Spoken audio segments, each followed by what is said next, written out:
Hello students, today we are going to start with the new topic of chapter number 5, that is diseases. We know that when a person doesn't feel good or they can't leave the bed or work properly, it means that he or she is suffering from some abnormality in his or her body. Now the question arises, what happens to the human body at this time? And why do we fall ill? And how do we come to know that our body is not functioning properly? Means earlier you are healthy and now your body was behaving normal, but body is not behaving properly now, means you are having some problem in your body. So here we are defining the term diseases and its type. A disease is an defect or abnormality found in the body, and it may be caused due to the malfunctioning of some body part, means कोई body part आपका properly function नहीं कर रहा है, या or due to the lack of particular vitamins or minerals in the body. So diseases, broadly it is diseases are of two types: communicable diseases and non-communicable diseases. So today we will thoroughly discuss about non-communicable diseases. So dear students, diseases which generally do not get transmitted from one person to another are called non-communicable diseases. जो एक आदमी suppose एक person किसी disease से infect है और उससे दूसरे पर्सन को वो नहीं लगती है, नहीं स्प्रेड होती है, एक पर्सन से दूसरे पर्सन में ट्रांसफ़र नहीं होती है, उनको हम कहते हैं non communicable diseases. While some of these diseases may be present at birth, मतलब बचपन से ही वो प्रॉब्लम बच्चे के साथ जुड़ी होती है, या number of them are cause due to the deficiency of some particular nutrient. उनकी डाइट में किसी न्यूट्रिएंट की कमी रहती है, जैसे प्रोटीन, कार्बोहाइड्रेट्स, विटामिन और मिनरल्स, इनमें से किसी की भी कोई डेफिशिएंसी अगर डाइट में उनके फूड जो भी वो ले रहे हैं उसमें रहती है, तो they are having that disease and यही वो नॉन कम्युनिकेबल है.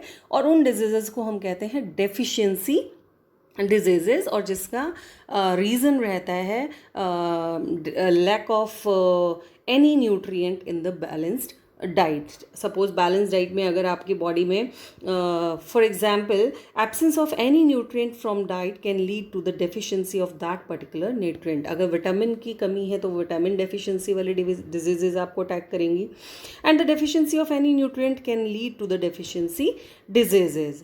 सपोज प्रोटीन्स की अगर हम बात करें, proteins are called building blocks of the body and these are required for proper body growth and development. And if person's diet lacks in proteins, it can result in the diseases called kwashiorkor.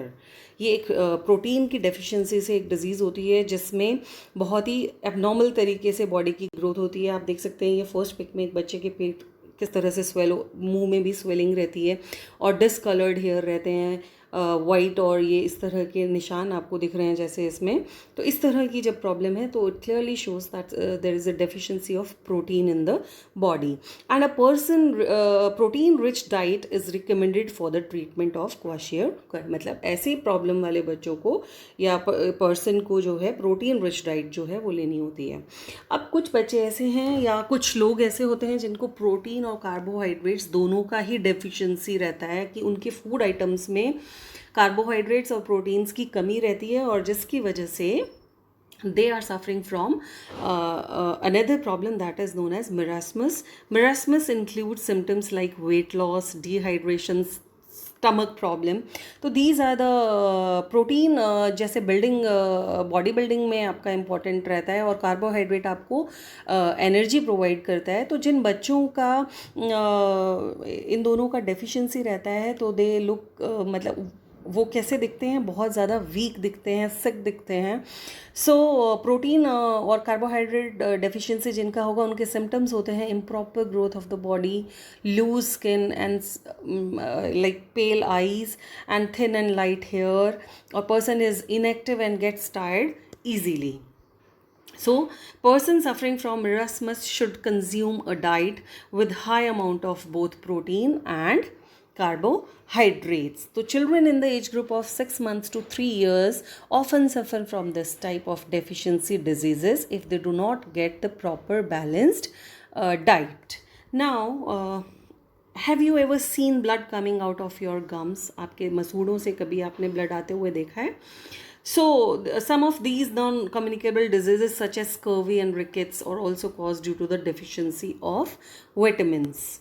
Okay, तो ये जो scurvy है ये vitamin C की deficiency means आपकी body में vitamin C की कमी होने की वजह से आपके जो गम्स हैं वो ब्लीड करते हैं और जो है आपका विटामिन सी की कमी की वजह से लूज़ रहेंगे आपके टीथ और आपकी जो बॉडी के जॉइंट्स हैं उनमें पेन रहती है. Diet lacking vitamin C can cause the disease scurvy and these are the symptoms and now we all know that bones are made up of calcium and as we grow our bones also grow in size and for which calcium is needed. हमारी body को calcium चाहिए और calcium जो है body requires और आपकी body में calcium को जो एब्जॉर्ब करता है वो है विटामिन डी. तो vitamin D is very important for the absorption of calcium mineral. So vitamin D अगर आपकी बॉडी में उसकी विटामिन डी की डेफिशिएंसी रहती है तो आपकी जो बोन्स हैं वो बहुत सॉफ्ट होंगी, बेंड होंगी और नॉक नीज होंगे आपके. And sometimes it also causes pigeon chest where ribs get deformed. आपकी रिब्स की शेप बिल्कुल अजीब तरीके से हो जाती है and it looks like a pigeon. So इस तरह की जो प्रॉब्लम है उसको हम बोलते हैं रिकेट्स. तो रिकेट्स जो है वो एक डेफिशिएंसी डिजीज़ है जो डेफिशिएंसी ऑफ विटामिन डी की वजह से आपको होती है. तो डिफरेंट टाइप ऑफ जो आपके विटामिन्स हैं vitamin A, vitamin B, vitamin C, vitamin D, vitamin E and vitamin K, you can see their food sources की जिनसे आपको वो मिलता है as you can see on the screen. और विटामिन ए की डेफिशिएंसी की वजह से आपको क्या होगा, ड्राइनेस रहेगी आपके स्किन में विटामिन ए की कमी से और नाइट ब्लाइंडनेस, रात के समय में कम दिखना. एंड विटामिन बी की वजह से अगर विटामिन बी लैक करेगा, जैसे मैं ऑलरेडी आपको बता चुकी हूँ कि विटामिन बी जो है तो वो सेल की मेंटेनेंस में बहुत इंपॉर्टेंट वर्क करता है. तो अगर आपके सेल जो हैं प्रॉपर वर्क नहीं करेंगी तो आपका शरीर हमेशा थका हुआ रहेगा एंड उससे बेरी बेरी इस डिज़ीज़ का नाम रहेगा जो आपको हमेशा वीक फील कराएगी. एंड विटामिन सी हम स्कर्वी और ब्लीडिंग गम्स आपको बता चुके हैं. विटामिन डी से रिकेट्स रहेगा. विटामिन ई से रिप्रोडक्टिव सिस्टम में आपके प्रॉब्लम रहती है अगर विटामिन ई की कमी बॉडी में आती है. एंड विटामिन की जो है ये आपको हेल्प करता है कि जब आपको चोट लगती है तो एक क्लॉट सा आपका ब्लड जो रुकता है और ऊपर उसके एक क्लॉटिंग सी आ जाती है. ब्लड को क्लॉट जो है आपकी ब्लीडिंग को रोकने में आपकी हेल्प करता है विटामिन के. सो नाउ अब हम बात करेंगे मिनरल्स की.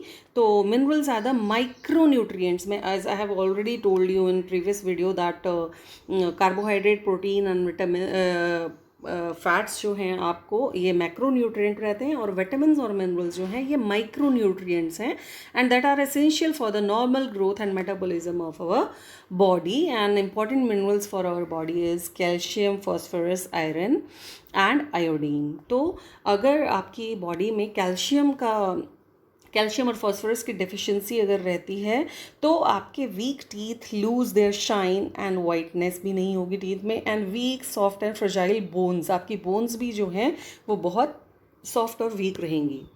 एंड अगर आपकी बॉडी में डेफिशिएंसी ऑफ आयरन मिनरल की अगर डेफिशिएंसी रहती है तो you will be anaemic, you will be suffering from anaemia. And anaemic person के सिम्टम्स क्या रहते हैं, they look weak and pale, वो बिल्कुल पीला सा रंग दिखता है उनका. And they get tired very easily and they are prone to different infection, उनको बहुत जल्दी इन्फेक्शन हो जाता है. And one more mineral is there that is iodine. तो अगर आयोडीन का अगर आपकी बॉडी में डेफिशिएंसी रहता है तो आपका जो ग्लैंड है नेक में वो एनलार्ज हो जाता है, स्वेलन हो जाता है.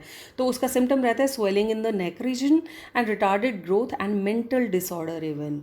सो iodine is very important and you can see on the screen the deficiency disease name and the symptoms of these particular minerals. So after reading all these deficiency diseases, one more term is here, that is malnutrition. Malnutrition is a term used for the condition caused by the improper or inadequate nourishment. It often results in one or more of the deficiency diseases. malnutrition मतलब nutritions की कमी body में, और nutritions की कमी की वजह से बहुत सारी डेफिशिएंसी डिजीजेज हैं जो आपकी बॉडी को अटैक करती हैं.